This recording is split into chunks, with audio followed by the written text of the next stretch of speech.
आप देख रहे हैं द तर्कस और आज हम खास चर्चा करेंगे क्या स्थिति है हमारे समाज में महिलाओं की रोजगार के क्षेत्र में और मध्यम वर्गीय परिवारों में किस तरह से लोग संघर्ष कर रहे हैं और अपने मेहनत से, अपने परिश्रम से, अपने संघर्ष से अपना स्थान बना रहे हैं।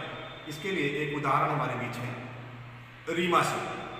मैं रीमा सिंह से चाहूँगा कि खुद अपना परिचय बताएं और अपनी शैक्षिक योग्यता भी बताएं। आगे हम उनसे बात करेंगे और उस बातचीत में कई बातें आपके लिए उपयोगी होंगी। रीमा सिंह, अपना परिचय बताएं। मैं रीमा सिंह, मैं भी ऐसी मध्यम वर्गीय से जुड़ी हुई हूँ और मैं भी अपने पैर पे खड़ी हूँ। मैं सिलाई सेंटर चलाती हूँ, सिलाई करती हूँ और मैं भी चाहती हूँ कि आगे बढ़ूँ और कुछ इसमें करूँ जिस तरह से मेरा भी विकास हो और मुझे देखकर हर महिला चाहे कि हम लोग भी विकास करें और कुछ अपने आप में प्रयास करें कि हम लोग भी आगे बढ़े और महिलाओं का सम्मान भी समाज में बढ़े। रीमा जी, आपकी पढ़ाई कितना हुई है?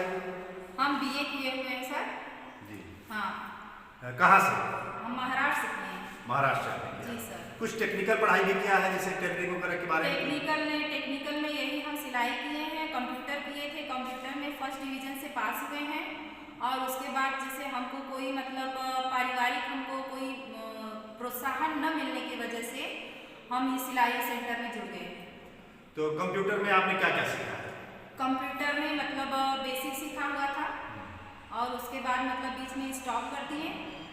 टाइपिंग वगैरह का स्पीड नहीं बन पाई? हाँ, नहीं अभ्यास नहीं। हिंदी टाइपिंग भी आती है?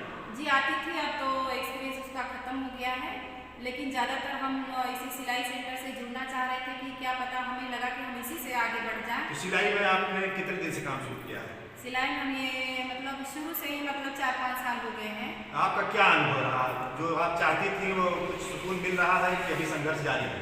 संघर्ष अभी जारी है, लेकिन उससे लग रहा है कि हम अपने पैर पे खड़े हैं, हम किसी के ऊपर डिपेंड नहीं है, अपना खुद कर सकते हैं। इस काम को करने में कुछ दिक्कतें भी आई, सामाजिक या लोगों का या परिवार के लोगों का, कि ये क्या कर रही है? दिक्कतें तो बहुत आई, पारिवारिक दिक्कतें बहुत ज़्यादा आई, सामाजिक दिक्कतें समाज में तो सब हम लोग को मुझे प्रोत्साहन ही दिया कि आप जो कर रही हैं बहुत अच्छा कर रही हैं, आप आगे बढ़ेंगी। और परिवार में तो हमको उतना प्रोत्साहन नहीं मिला, परिवार हमसे नहीं जुड़ना चाहा, आप ये क्या कर रही हैं, ये नहीं करना चाहिए, आपको घर में बैठना चाहिए। तब बोले औरतों का अभी पहले वाला ये नहीं रहा कि औरतें घर में बैठ के अपना विकास करें, औरतें बाहर निकल सकती हैं, वो भी अपने पैर पर खड़ी होकर अपना विकास कर सकती हैं। परिवार के लोगों का जो समाज में, गांव में भी है कि हम ऊंची जात की हैं तो कैसे कोई काम करें, कैसे रोजगार ये करें? भी बहुत से आए मेरे सामने, ये भी बहुत सारी बातें आई कि आप उच्च जात के होके आप ऐसा काम क्यों कर रही हैं। तो हमने उनको जवाब दिया कि उच्च जात होने से हमको मेरा रोजगार नहीं चला देगा, या तो उच्च जात मुझे कुछ चला नहीं देगा। अगर मैं खुद चल के बाहर निकल के कर रही हूँ तो उसमें मुझे मिलेगा। कहीं न कहीं आपको ये अनुभव आया कि ये जातियाँ जो है ये अभी हमारे बीच में बाधा है? जी, ये भी बाधा है, आगे बढ़ने के लिए जातीयता भी बाधा आ जाती है। बहुत से लोग पूछते हैं, ये बाधा ही हुई एक तरफ की, अगर लोगों का निगाह होता है कि आप उच्च जात की हो के आप ये काम कर रही हैं, तो ये भी जातीयता बाधा ही है। तो अच्छा, इसमें आपके जो जीवन साथी हैं उनका तो जरूर सहयोग कुछ रहा होगा? उनका तो बहुत सहयोग, वो कहते हैं कि आप एकदम बेझिझक कीजिए, हमें इससे कोई रोक नहीं है, आप एकदम आराम से करके बेफिक्र कीजिए। क्या नाम है उनका आपके? जो कन्हैया सिंह।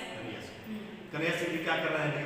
वो अभी दिल्ली में कंपनी में जुड़े हुए, लिमिटेड कंपनी में है, वो भी अपना कर रहे हैं, हम भी अपना कर रहे हैं, दोनों मिलकर अपना परिवार चला रहे हैं। बहुत अच्छा। ये मैं अपने दर्शकों से बताना चाहता हूँ कि देखिए, एक सवर्ण समाज से क्षत्रिय परिवार की बेटी है और आपने जब देखा कि पति की नौकरी जो पहले थी वो उसमें दिक्कत आ गई थी, तो बहुत सारी दिक्कतें आई थी। उसके पहले अच्छा खासा ठीक जीवन था, लेकिन जब दिक्कतें आई तो इन्होंने अपना साहस आगे बढ़ाया और अपने लिए एक रास्ता चुना और सिलाई का, फिर धीरे धीरे उस पर आगे चल रही है। आज कम से कम ये सुकून है कि आप अपने पैरों पर हैं और किसी के आगे हाथ नहीं फैलाना है और मन मार के बैठ कर केवल सोचना और रोना नहीं है, बल्कि हम कुछ कर रहे हैं और करते हुए हम धीरे धीरे आगे बढ़ेंगे। इसके लिए आपको बहुत बहुत धन्यवाद है। और आगे और आपके मन में होगा कि हम इस सिलाई को और कैसे बेहतर कर सकते हैं, या आपके मन में और होगा कि अगर आपके पास अर्थव्यवस्था हो तो आप क्या करना चाहेंगे? जी, मेरे पास अगर मैं सोच रही हूँ मेरी अगर अर्थव्यवस्था हो तो मैं इससे और ज़्यादा बढ़ाऊँ या फिर और इससे कुछ अलग हट के अगर कुछ बिजनेस हो तो वो भी मैं करना चाहती हूँ। अगर मुझे आर्थिक मदद अगर ज़्यादा मिल जाए तो मैं इससे आगे बढ़ के और कुछ करना चाहूँगी। देखिए, ये उद्यमिता का मतलब होता है कुछ करने का जज्बा, ललक, हिम्मत, साहस, और उसमें हिम्मत सबसे बड़ा काम करती है। तो आपने हिम्मत किया है और आपके सामने एक उदाहरण है, अपने बच्चों का देखरेख कर रही है, पति का भी आपको समर्थन और सहयोग है। मैं चाहता हूँ कि इसी तरह से जो हमारे समाज के लोग हैं, चाहे सवर्ण समाज के हों, चाहे मध्यम समाज के हों, चाहे पिछड़े समाज के हों, उनको साहस से आगे बढ़ करके कुछ करने की शुरुआत करना चाहिए। और आज के समय में पूरे देश में, प्रदेश में लोग इस तरह का ध्यान रख रहे हैं कि कौन सी महिलाएं हैं जो साहस से आगे आ रहे हैं, क्योंकि हमारी आधी आबादी अभी भी सक्रिय नहीं है, निष्क्रिय है। अगर वो सक्रिय हो जाए तो हमारे देश की दशा सुधरने में बहुत कम टाइम लगेगा, हम बहुत आगे बढ़ सकते हैं। हमको अपनी सोच को भी बदलना होगा। नारी के प्रति लोगों की सोच में भी अभी कमी है, खामी है, उसको भी ठीक करना होगा, क्योंकि वह भी हमारे देश की ताकत है, प्रतिभा है, संपदा है, और उनके साथ न्याय होना चाहिए, उनके साथ सही दृष्टिकोण होना चाहिए लोगों को देखने का।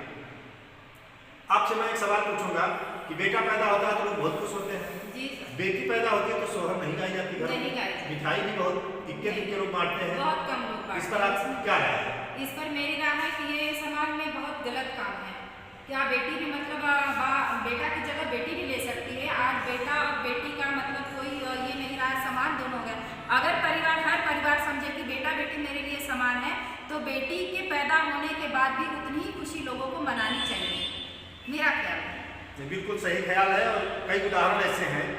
इंदिरा गांधी तो अकेली बेटी थी, मायावती भी, उनके भाई को लोग उतना नहीं जानते जितना उनको जानते हैं। तो बेटियां भी दुनिया में नाम की हैं, कर सकती हैं। आप किरण बेदी का नाम जानती ही हैं, पहली महिला IPS, उन्होंने, उनके भाई कौन है मुझे नहीं पता, कोई नहीं जानता। तो नारी और पुरुष का भेद नहीं है। आज तो छोटे पद से लेकर बड़े पद तक, राष्ट्रपति, राज्यपाल, मुख्यमंत्री, IPS, बेटी अपना मतलब छाप कर रही है। लड़ाकू विमान भी उड़ा रही है, पायलट भी हैं। तो एक सवाल और मैं आपसे पूछूंगा कि हमारे देश में पहले नारी की शिक्षा की व्यवस्था नहीं थी। एक नारी जिन्होंने संघर्ष किया इसके लिए, पहला स्कूल खोला, लोग उससे नाराज थे कि ये तो गलत काम कर रही है, औरतों को पढ़ना नहीं चाहिए, पढ़ाना नहीं चाहिए। उनका नाम आप जानती हैं क्या? सावित्रीबाई फुले। बहुत बहुत धन्यवाद। आपने एक सवर्ण समाज की महिला, जहाँ सावित्रीबाई की चर्चा बहुत कम होती है, आपने जवाब दिया। इसके लिए आपने, मैं समझता हूँ कि दर्शकों का भी दिल जीत लिया और मेरा भी दिल जीत लिया।